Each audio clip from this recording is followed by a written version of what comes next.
Floyd Mayweather, once the untouchable king of boxing, has long cultivated an image of invincibility, both in the ring and in his financial empire. Known as Money Mayweather, his brand is built on ostentatious displays of wealth, private jets, diamond-encrusted watches, fleets of luxury cars, and lavish gifts. Yet, recent years have seen cracks in this carefully constructed facade, with whispers of financial instability growing louder. From unpaid employees at his businesses to allegations of exaggerated real estate holdings, the narrative surrounding Mayweather is shifting. His latest move, promoting a cryptocurrency token called ACT, feels less like a savvy business venture and more like a desperate attempt to maintain the illusion of endless riches. This story is not just about one man's rise and potential fall. It's a cautionary tale about the fragility of wealth built on hype, excess, and a refusal to adapt. Mayweather's recent actions, like gifting his sister a Mercedes-Benz S63E Performance valued at around $186,000, are classic moves in his playbook. The Instagram post showcasing the car, adorned with red ribbons and accompanied by a heartfelt message, was not merely a family gesture but a calculated statement. It's a response to rumors that his fortune, once estimated to exceed $1 billion, might be dwindling. The gift, like his posts about private jet trips to exotic locales or his praise for the beauty of the Bay Islands, is meant to reinforce the image of a mogul still living large. But these displays feel increasingly defensive, as if Mayweather is shouting to drown out the growing skepticism about his financial health. The skepticism isn't baseless. Reports from within Mayweather's own ventures, particularly his Mayweather Boxing Plus fitness gyms, paint a troubling picture. Employees, including coaches and managers, have come forward with claims of unpaid wages, broken promises, and financial hardship. Samria Bolden, a former general manager, described how working for Mayweather's brand left her financially devastated, a stark contrast to the image of a man casually dropping six figures on a car. These aren't isolated complaints. Multiple staff members have echoed similar stories of months without pay, struggling to make ends meet while Mayweather's social media flaunts watches worth millions. Such discrepancies raise questions about organizational dysfunction or, worse, systemic financial mismanagement. The gravity of these accusations cannot be dismissed with a flashy post. When employees describe collapsing under the weight of unpaid labor, it points to a deeper rot that no amount of luxury cars can cover. Mayweather's critics, including former rival Amir Khan, have been quick to seize on this. Khan, never one to mince words, has called out Mayweather's reckless spending and arrogance, suggesting that his brand of in-your-face excess, showering money at strip clubs, flaunting watches with hundreds of carats of diamonds, invites scrutiny and perhaps even cosmic payback. In a world grappling with economic inequality, Mayweather's ostentatious lifestyle feels increasingly tone-deaf, fueling resentment among those who see his wealth as performative rather than secure. Adding to the doubts are reports questioning the validity of Mayweather's supposed real estate empire.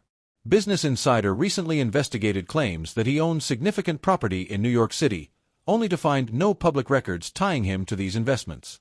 For a man who never misses a chance to boast about his portfolio, the lack of tangible proof is striking. If Mayweather's claims about his real estate holdings are exaggerated, it undermines the narrative of a savvy entrepreneur diversifying his wealth. Instead, it suggests a pattern of selective storytelling, where grand assertions are made without the receipts to back them up. Then there's the Logan Paul situation. The YouTube star turned boxer has publicly accused Mayweather of owing him millions from their 2021 exhibition bout. Mayweather's response, that pay-per-view money trickles in slowly over years, raises eyebrows. In major boxing promotions, fighters typically receive their guaranteed purses shortly after the event, with PPV residuals following later, but not years later. Paul's frustration, aired on social media with a mix of humor and pointed jabs, paints Mayweather as someone juggling payments to maintain appearances. The fact that a high-profile figure like Paul hasn't been paid years after their fight fuels speculation that Mayweather's cash flow isn't as robust as his Instagram suggests. Mayweather's response to these mounting criticisms has been to double down on what he knows best: flaunting. After the unpaid wages allegations and real estate questions surfaced, he took to Instagram to parade a series of extravagant watches, including a custom piece adorned with 145 carats of diamonds valued at nearly $2 million. The message was clear: Money Mayweather is still the king of excess. But the insistence feels desperate. When someone is truly secure in their wealth, there's no need to proclaim it so loudly. The more Mayweather shouts about his riches, the more it betrays an undercurrent of insecurity, as if he's trying to convince not just the world but himself that the empire remains intact. This brings us to his latest venture, promoting the ACT cryptocurrency token. Mayweather's endorsement, complete with a polished announcement and a sentimental story about exchanging gifts with Acme Warawat, a hoodie with his face for a $150,000 watch, is meant to project confidence in a new financial frontier. He frames ACT as a global business opportunity, claiming it could rival Bitcoin in scale. Yet, the crypto world is littered with failed projects and scams, many tied to celebrities who lend their names for a quick payday rather than genuine belief in the venture. Mayweather's track record in this space is far from reassuring. In 2018, he was fined by the SEC for illegally promoting a fraudulent initial coin offering, ICO, without disclosing he was paid to do so. The project, Centra, collapsed, costing investors millions, and its founders were arrested. More recently, Mayweather was linked to Ethereum Max, a token that plummeted 97% shortly after its launch, leaving fans and investors reeling. His involvement in other NFT and crypto projects, including Floyd NFT and Board Bunny, has also drawn accusations of scams, with some estimating he's profited over $5 million from abandoned or dubious ventures. Against this backdrop, his endorsement of ACT feels less like a bold move and more like a continuation of a troubling pattern. The crypto space thrives on hype, but it's also unforgiving when trust erodes. Having Mayweather, whose financial dealings are under intense scrutiny, as the face of ACT does little to inspire confidence among serious investors. The numbers Mayweather cites, 158,000 holders and $456 million in trading volume for ACT, sound impressive on the surface. But the crypto sector is notorious for inflating metrics through insider trading, bots, or artificial activity. Without transparency about the project's use case, partnerships, or adoption metrics, these figures are little more than marketing. For seasoned investors, a celebrity endorsement in crypto is often a red flag, signaling a project that can't stand on its own merits and relies on star power to generate buzz. ACT's legitimacy will depend on its performance in a competitive market, not on Mayweather's Instagram posts or selfies with entrepreneurs. Mayweather's defenders argue he's simply a target of envy, a victim of his own success. There's some truth to this. Wealthy, ostentatious figures often attract resentment, and critics may exaggerate his troubles to tear him down. But not all criticism stems from jealousy. The unpaid employees, the lack of property records, the unpaid debts to figures like Logan Paul, these are tangible issues that can't be dismissed as mere haterism. At 48, Mayweather is no longer the young fighter who could out-earn his problems with a single pay-per-view megafight. His income now relies on exhibition bouts, overseas appearances, and the residual value of his brand. While exhibitions against influencers or MMA fighters can be lucrative, they pale in comparison to the nine-figure purses of his prime.